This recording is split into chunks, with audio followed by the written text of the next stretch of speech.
आज मी मस्त असं अगदी साध्या पद्धतीने कमी मसाल्यांचा वापर करून मटणचा रस्सा तयार करणार आहे। अगदी झटपट तयार होतं आणि जरी साध्या पद्धतीने तयार केला तरी चविष्ट सुद्धा खूप छान लागते चवीला। तर ही रेसिपी आवडली तर लाईक कमेंट करायला विसरू नका। नवीन किचनमधून गार्डन सुद्धा खूप छान दिसतोय। गोकर्णीचं अगदी झाड खूप छान झालेलं आहे, त्याला फुलं सुद्धा आलेली आहेत। चला तर मग आता रेसिपीला सुरुवात। नमस्कार, मी पद्मजा, अलिबागची चवमध्ये तुमचं खूप खूप स्वागत। आज इथे मी नवीन वास्तूमध्ये व्हिडिओ तयार करणार आहे आणि मटण रस्सा तयार करणार आहे। अगदी झटपट तयार होतो आणि अगदी सोप्या पद्धतीने। चला तर मग आता व्हिडिओला सुरुवात करूया। आता इथे मी पाऊण किलो मटण घेतलेला आहे आणि मटणचे असे मीडियम पीस केलेले आहेत आणि एका पाण्यामध्ये स्वच्छ धुवून घेतलेला आहे आणि ते पाणी वगैरे काढून घेतलेलं आहे। आता मटणला मॅरिनेशन करायचं आहे, त्याच्यासाठी मी अर्धा चमचा हळद घालणार आहे। तर अर्धा चमचा हळद आणि इथे आलं लसण, थोडी कोथिंबीर, एक हिरवी मिरची अशी बारीक पेस्ट केलेली आहे, ती 2 मोठे चमचे टाकून घ्यायची आहे आणि 2 मोठे चमचे घट्ट दही फ्रेश आहे।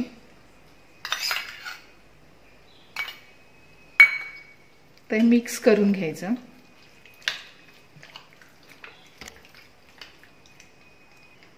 तर मटणला मॅरिनेशन करून घेतलेले आहेत। आता हे 10 ते 15 मिनिटं मटण आहे ते मी फ्रीजमध्ये ठेवून देणार आहे। आणि मटणमध्ये टाकण्यासाठी एक बटाटा घेतलेला आहे मोठा, बारीक असे पीस केलेले आहेत आणि एक मोठा कांदा। पण कांदा घेताना असं जेव्हा मटणचा रस्सा किंवा मटण सुकं बनवतो तेव्हा कांदा असा उभा कापून घ्यायचा आहे, तो छान असा कुरकुरीत होतो आणि मटणमध्ये छान असं मिक्स होतो। आणि थोडेसे लसण घेतलेला आहे खलबत्त्यामध्ये बारीक करून। आता मटण आहे ते मॅरिनेशनसाठी फ्रीजमध्ये ठेवून देते 10 ते 15 मिनिटं।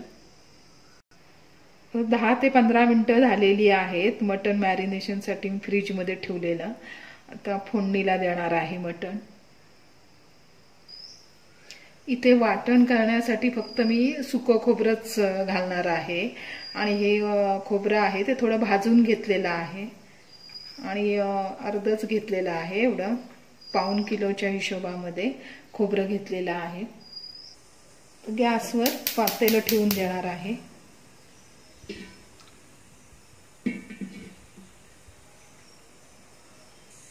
तर ह्या पळीच्या प्रमाणात 3 पळी तेल घालून घेणार आहे। तर तेल गरम झालेलं आहे, कांदा घालून घ्यायचा आणि गॅसचा फ्लेम स्लो करायचा आहे। आणि आता इथे मी अख्खा मसाला घेतलेला आहे, मिक्स मसाला, तमालपत्र, लवंग, दालचिनी, चक्रीफूल आणि थोडंसं जिरं, असं मिक्स मसाला आहे। त्याने टेस्ट छान लागते मटणला, म्हणून अख्खा मसाला घेतलेला आहे। आणि इथे लसण बारीक केलेला आहे खलबत्त्यामध्ये, ते घालून घ्यायचं आणि छान कांदा कुरकुरीत होईपर्यंत परतून घेणार आहे। फोडणीला थोडीशी अर्धा चमचा हळद घालून घ्यायची। मटणमध्ये हळद लावलेली म्हणून फोडणीमध्ये थोडी कमी घेतलेली आहे। आणि कांदा एकदम कुरकुरीत झाल्याशिवाय मटण ह्याच्यामध्ये घालायचं नाही। कांदा छान तुमचा कुरकुरीत झाला तर मटणाच्या रश्श्याला छान टेस्ट लागते।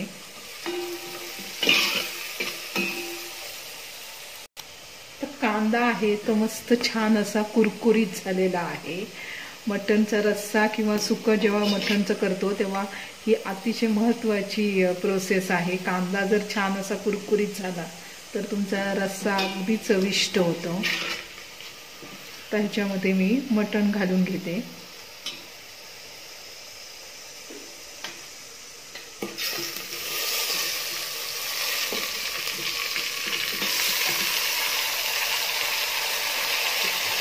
गॅसचा फ्लेम स्लो करायचा आहे आणि ह्या मटणमध्ये बटाटा सुद्धा मी लगेचच घालून घेणार आहे। कारण का मटणमध्ये त्याच्यासोबतच जर बटाटा जर तयार झाला तर खूप चविष्ट लागतो बटाट्याची चव, म्हणून मी अगोदरच बटाटा घातलेला आहे लगेच आता मटणमध्ये. आणि आता गॅसचा फ्लेम फास्ट करून झाकण ठेवून त्याच्यावर पाणी ठेवून देणार आहे. पाणी घातलेलं नाही, झाकण ठेवून देणार आहे आणि पाणी ठेवायचं झाकणावर. आणि हे पाणी गरम झाल्यानंतर मग मटणमध्ये घालून घेणार आहे. तोपर्यंत पाणी घातलेलं नाही मी. तर झाकणावरचं पाणी आहे ते गरम झालेलं आहे, ते घालून घ्यायचं आणि पुन्हा झाकणावर पाणी ठेवून द्यायचं आहे.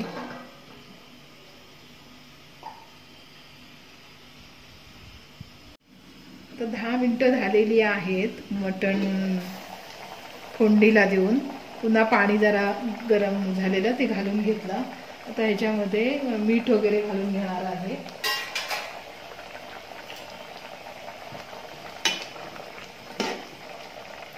एक चमचा चवीनुसार मीठ घालून घ्यायचं आहे. मीठ हे खडे मीठ घेतलेलं आहे. तुम्ही कोणतंही मीठ वापरलं तरी चालेल, पण मी खडे मीठ वापरलेलं आहे. आणि 2 चमच घरगुती मसाला घालून घेणार आहे. थोडं मटणाचा रस्सा हा तिखट झाला झणझणीत तर छान लागतं चवीला, म्हणून 2 चमच मसाला घरगुती. तर पुन्हा झाकण ठेवून देणार आहे आणि झाकणावर पाणी ठेवून देणार आहे. मटण अजून शिजलेलं नाही तरी सुद्धा मी मसाला मीठ अगोदरच त्याच्यामध्ये घातलेला आहे.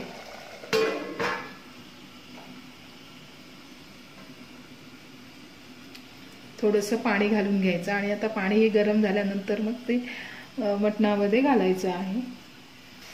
तर मटण तयार झालंय की बघूया.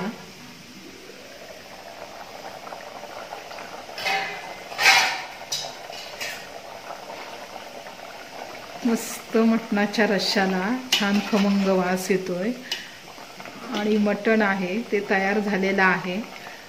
अर्धा तास लागलेला आहे तयार व्हायला. आता ह्याच्यामध्ये खोबरं घालून घेणार आहे.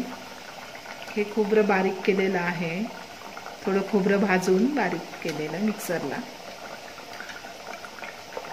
खोबरं मी कमीच घालणार आहे. जर कमी खोबरं घातलं तर रश्श्यामध्ये तर त्याची चव छान लागते. जरा पातळ रस्सा झाला तरी सुद्धा छान लागते चवीला.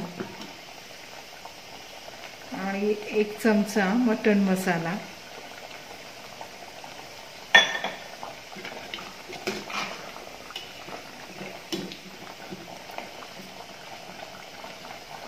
तर 2-3 मिनिटं झाकण ठेवून देणार आहे जरा खोबरं तयार होण्यासाठी. आणि झाकणावर पाणी ठेवून देणार आहे. थोडासा रस्सा आहे तो अजून त्याच्यामध्ये वाढवणार आहे मी. अगदी आता 2-3 मिनिटात मटणचा रस्सा तयार होणार आहे. मस्त असा साध्या पद्धतीने मटणचं कालवण किंवा मटणचा रस्सा तयार झालेला आहे. खमंग वास येतोय. वरून थोडी कोथिंबीर घालून घेणार आहे आणि आता गॅस बंद करून घेते. मस्त असं खमंग आणि झणझणीत असं मटणचा रस्सा तयार झालेला आहे. खूप चविष्ट लागतो हा मटणचा रस्सा. अगदी झटपट होतो आणि मसाले सुद्धा कमी वापरलेले आहेत. तर नवीन किचनमध्ये ही रेसिपी तुम्हाला कशी वाटली हे कमेंट करायला विसरू नका. आणि चॅनलवर नवीन असाल तर चॅनलला नक्की सबस्क्राईब करा. जास्तीत जास्त रेसिपी शेअर करा, त्याच्यामुळे नवीन रेसिपी करण्याची मला प्रेरणा मिळेल. धन्यवाद.